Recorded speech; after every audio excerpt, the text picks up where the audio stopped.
existe une lumière si ancienne qu'elle était déjà en route bien avant la naissance de notre Soleil, bien avant la formation de la Terre, bien avant l'apparition de la moindre forme de vie. Elle voyage encore aujourd'hui. Depuis près de 14 milliards d'années, elle traverse un univers en perpétuelle expansion, franchissant des distances que notre esprit peine à imaginer. Et pourtant, pendant longtemps, nous l'avons entendue sans même savoir qu'elle existait. Si vous avez connu les anciennes télévisions analogiques, vous vous souvenez peut-être de ce léger grésillement qui apparaissait lorsqu'aucune chaîne n'était diffusée.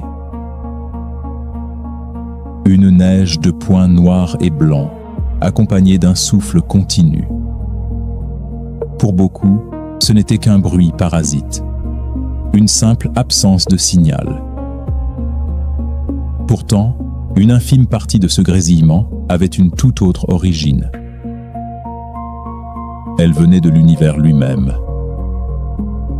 Cette faible lueur, transformée au fil du temps en ondes radio, est le plus ancien message lumineux que nous puissions encore recevoir. Chaque seconde, elle traverse notre planète. Elle traverse nos maisons, nos télescopes et même nos propres corps. Elle est si discrète que nous vivons entourés d'elle sans jamais la remarquer. Pour comprendre d'où elle vient, il faut remonter jusqu'aux premiers instants du cosmos, à une époque où les étoiles n'existaient pas encore, où les galaxies n'avaient pas commencé à se former, à un univers entièrement différent de celui que nous connaissons aujourd'hui.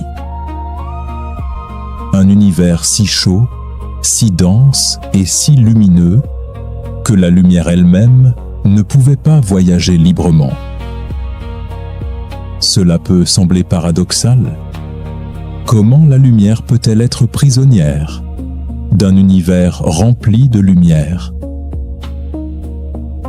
C'est pourtant l'une des histoires les plus fascinantes de la cosmologie, car cette lumière que nous détectons aujourd'hui n'est pas celle des étoiles. Elle existait avant elles. Elle est née lorsque le cosmos n'était encore qu'un immense océan de particules brûlantes. Et ce qu'elle nous raconte est extraordinaire. Grâce à elle, nous avons pu mesurer l'âge de l'univers avec une précision remarquable. Comprendre de quoi il est composé. Retrouver les premières traces des galaxies futures. Observer le plus ancien paysage que l'humanité puisse contempler. Tout cela, grâce à une lumière presque invisible. Une lumière si faible que pendant des décennies, personne ne soupçonnait son existence. Aujourd'hui, nous lui avons donné un nom. Le fond diffus cosmologique. Mais derrière ce nom un peu austère, se cache peut-être le plus ancien témoin de notre histoire. Car cette lumière est partie alors que l'univers n'avait que quelques centaines de milliers d'années. Depuis, elle n'a jamais cessé de voyager.